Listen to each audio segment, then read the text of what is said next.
ጊዜ የተሰጠው እግዚአብሔርን ልናመልክበት ነው። ስብሐ ለዕለተ ይሴብሐከ ቅዱስ ዳዊት በቀን 7 ጊዜ አመሰግንሃለሁ ይላል። ጠዋት 12 ሰዓት እንደተማራችሁት ካሁን በፊት ብርሃን ሌሊቱን አሳልፈህ ብርሃን የሰጠህን ጌታ ብለን፣ በብርሃን የፈጠርከኝ ጌታ ብለን፣ ለእኔ ስትል ማለዳ ከሐና ከቀያፋ ፊት በ12 ሰዓት ተከሰስክልኝ ብለን 3 ሰዓት እንጸልያለን።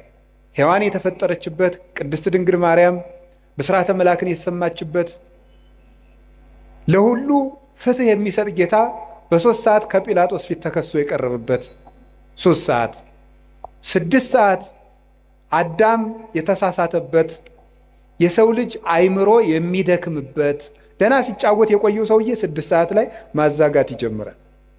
6 ሰዓት አጋንንት የሚሰለጥኑበት፣ ሰው የሚደክምበት ጊዜ ነው። አዳምም የሳተበት ጊዜ ነው። 6 ሰዓት ደግሞ እግዚአ ኩሉ ክርስቶስ የተሰቀለበት ሰዓት ነው። በዚያ ሰዓት አንዲት አቡነ ዘበሰማያት እንኳን መድከም። 9 ሰዓት ጸሎት የሚያርግበት፣ መስዋዕት የሚያርግበት፣ ጌታ ነፍሱን ከስጋው የለየበት፣ ለእኔም ጥሩ አሟሟት ስጠኝ ለማለት ለእኛ ሲል መራራ ሐሞት የጠጣበት፣ ጎኑን ተወግቶ ማየገቦ ያፈሰሰበት፣ 11 ሰዓት የተቀበረበት፣ ነፍሳትን ከሲኦል ያወጣበት ሰዓት፣ እግዚአብሔር አዳምን ፍለጋ የመጣበት። እግዚአብሔር በ11 ሰዓት ነው አዳም ወዴት ነህ እያለ የበለስ ቅጠል ያገለደውን መሆን አዳም ፍለጋ በገነት ዛፍ መሃል የመጣው። 11 ሰዓት የቀን ፍጻሜ ነው። በዘመን ፍጻሜ መጥቻ አድንሃለሁ እያለው ነው። ስለዚህ በ11 ሰዓት ጌታዬ ሆይ እኔንም ፈልገኝ ብሎ መጸለይ ይፈልጋል። እኔም ጫካ ውስጥ ነኝ ፈልገኝ ብልም። ማታ ምሽት ሰዓት የመጣውን ግርማ ሌሊት በሰላም አሳድረኝ፣ ለእኔ ስትል በምሽት 3 ሰዓት እንደ ወንበዴ ታሰርክልኝ ብሎ ማታ መጸለይ ይገባል። ቀኑን ሁሉ ለእግዚአብሔር መስጠት። ከእግዚአብሔር ጋር ጊዜ የሌለው ሰው እግዚአብሔርም ከእሱ ጋር ጊዜ የለው። ለእግዚአብሔር ጊዜ ከሌላችሁ እግዚአብሔርም ለእናንተ ጊዜ አይሰጥም። እንዴ ለእግዚአብሔር እንዴት ጊዜ ታጣላችሁ? እኔ እኮ ይገርመኛል። እግዚአብሔር የቲክቶክን ሩብ ይደርሰዋል ዛሬ? እስኪ ንገሩኝ፣ ይደርሰዋል ወይ? እንዴት ተጣድፎ ሰው እንዴት ተጣድፎ የዘወትር ጸሎቱን እንዲሁ ያም ካደረሰ ነው ተጣድፎ ጨርሶ፣ ግን ፌስቡክ ላይ ቲክቶክ ላይ ግን ተጥዶ ነው የሚውለው። እባካችሁ ለእግዚአብሔር ጊዜ ስጡ። እውነቴን ለእግዚአብሔር ጊዜ ከሌላችሁ ትጠፋላችሁ። የእውነቴን ለማስቀደስ ጊዜ የሌላችሁ ሰዎች እድሜያችሁ ያጥራል። ለዘወትር ጸሎት እድሜ ከሌላችሁ ጊዜ ከሌላችሁ ከእግዚአብሔር ጋር ለመገናኘት መጽሐፍ ቅዱስ ለማንበብ ጊዜ የሌላችሁ ጊዜ የለኝም ደግሞ እንዲሁ እናንተ ጉራችሁ እኮ ያልቀው። እስቲ ፌስቡክ ውስጥ የምታነቡት ቴክስት ቢደመር እንደው 20 ገጽ አይሆንም? መጽሐፍ ብናረገው አይታተምም? ብሮሸር ብናረገው ይሆናል እኮ ስትደዘድዙት የምትሉት። እንዴት ነው ጊዜ የሌላችሁ? ወእግዚአብሔር ይነግሮሙ ለሕዝቡ መጽሐፍ አንድ ከዛ እናንተ የሚመስላችሁ አንድ ሳምንት አንድ ገዳም ትሄዱና ጌታዬ ሕይወቴን ንገረኝ። እንዴ ምኑን ነው የሚነግራችሁ? ጅል ነህ ብሎ ይንገራችሁ? ጌታዬ ሕይወቴን ንገረኝ ምንድን ነው የሚነግራችሁ ነው? እየነገራችሁ መስለኝ። መዝሙር 86 ላይ እግዚአብሔር ይነግሮሙ ለሕዝቡ በመጽሐፍ፣ እግዚአብሔር ለሕዝቡ በመጽሐፍ ይነግራቸዋል አለ። እስኪ በሉ እግዚአብሔር ለሕዝቡ በሉ። በምኑ ይነግራቸዋል? በመጽሐፍ ይነግራቸዋል። መጽሐፍ ማለት እግዚአብሔር ለእኛ የሚናገርበት ነው።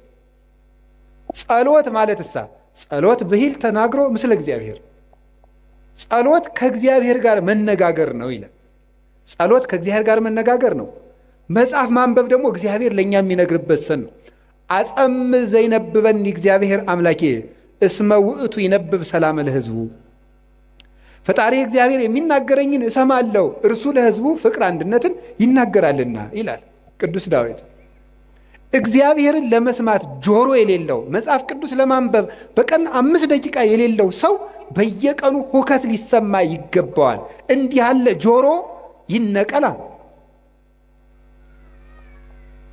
ነቢየ ያነስለክሙ ማኅበይክሙ ዘከማየ፣ እንደኔ ያለ ነቢይ ያስነሳላችኋል አለ ሙሴ ሲናገር።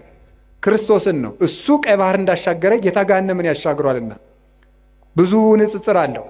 ወለቱ ስምዕዎ እሱን ስሙት። ወኩላ ነፍስ እንተ የተሰማው ለውእቱ ነቢይ ትሰሮም ህዝባ ያንን ነቢይ የማትሰማ ጆሮ ግን ከወገኖቿ ተለይታ ትጥፋ ይላል። ያን ነቢይ የማትሰማ ማለት ክርስቶስን የማይሰማ ጆሮ ይነቀላል። ሰላም እግዚአብሔርን መስማት የማይፈልግ ጆሮ ሁከት፣ ጦርነት፣ ብጥብጥ፣ ሞት ሊሰማ ይገባዋል። በየቀኑ ይህን የምንሰማበት ምክንያት ለእግዚአብሔር ጆሮ ስለሌለን፣ ለእግዚአብሔር ዓይን ስለሌለን ነው። ለእግዚአብሔር እግር የለን። እግሮቻችሁ የት ነው የሚሄዱት? የሚፈጥኑላችሁ ወዴት ስትሄዱ ነው? ቤተክርስቲያን ሲሏችሁ አያደርሳችሁም። እንዲሁ አይደረስ እኮ ነው። ከዚያ ትሄዱ የማስታወቂያ ሰሌዳ ለማንበብ በየቀኑ ትመላለሳለች። ስራ ወጥቶ ይሆን ትላለች። ጥሩ ነው ተመላለሱ። ግን እግዚአብሔር ቤት ብትመላለሱ ምን አለ? የእግዚአብሔር ቤት እኮ ልንገራችሁ፣ የእግዚአብሔር ቤት ቤተክርስቲያን እኮ ማለት የእግዚአብሔር መንግስት ማለት ነው። ቤተክርስቲያን ታውቃላችሁ? ይህን ቤተክርስቲያን ማለት የእግዚአብሔር መንግስት ማለት ነው። እንዲህ ብሎ ነበረ ጲላጦስ፣ አንተ አይሁድ ንጉሥ ነህ እንዲህ አለው። ምን ብሎ ነው የመለሰለት? መንግስት የሰ የኮነትም ዝንቱ ዓለም፣ የኔ መንግስት በዚህ ዓለም አይደለችም። ምን ማለት ነው? ቤተ ክርስቲያኔ ምድራዊት አይደለችም ማለቱ ነው። የእግዚአብሔር መንግስት ማናት ካላችሁኝ፣ ቤተ ክርስቲያን። አንድ ሰው አሜሪካ ከመሄዱ በፊት አሜሪካ ኤምባሲ መሄድ አለበት። አንድ ሰው መንግስተ ሰማያት ውስጥ ከመግባቱ በፊት ከእግዚአብሔር ኤምባሲ ቤተክርስቲያን መግባት አለበት። ቤተክርስቲያን ውስጥ የማይገባ ሰው የሰማይ ዜግነት የለውም። አንድ ሰው ከአንዲት ሀገር ኤምባሲ ውስጥ ሲገባ የዚያች ሀገር ጥበቃ ውስጥ ይገባል። ከቤተ ክርስቲያን ውስጥ የሚገባ ሰው የእግዚአብሔር እጅ ውስጥ ነው የሚገቡት። ይሄ ቤተ ክርስቲያን ውስጥ ቤተ ክርስቲያኑ ግቢ ላይ የሚታጠረው አጥር በግራም ይመጣለ በቀኝም ይመጣለ። እዚያ እንደዚህ ብሎ በር አለው። ይሄ መግቢያው ይሄ አጥሩ ግንብ መሆኑን አታዩት። እነዚህ ምዕመናንን ተቀብለው የሚጠብቁ የእግዚአብሔር የምህረት እጆች ናቸው። ከቤተ ክርስቲያኑ ግቢ ውስጥ ስትገቡ ወደ እግዚአብሔር እቅፍ ነው የምትገቡት። እሱ በማይታጠፍ ጥበቃው ይጠብቀናል። ከዚያ በኋላ እንዲህ ያለች ነፍስ እግዚአብሔር ይርኤኒ ዋልቦ ዘይሃጣኒ፣ እግዚአብሔር ይጠብቀኛል።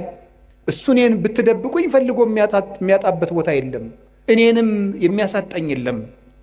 እሱ ራሱ ተናግሯል እኮ አልቦ ዘይሃይደኒ ሆን እምዴ፣ በጎቼን ከእጄ ነጥቆ የሚወስዳቸው ማንም የለም ብሏል። ከእግዚአብሔር እጅ መግባት ከፈልጋችሁ ቤተክርስቲያን መግባት፣ ለቤተ ክርስቲያን ጊዜ፣ ለመጽሐፍ ጊዜ፣ ለመጸለይ ጊዜ።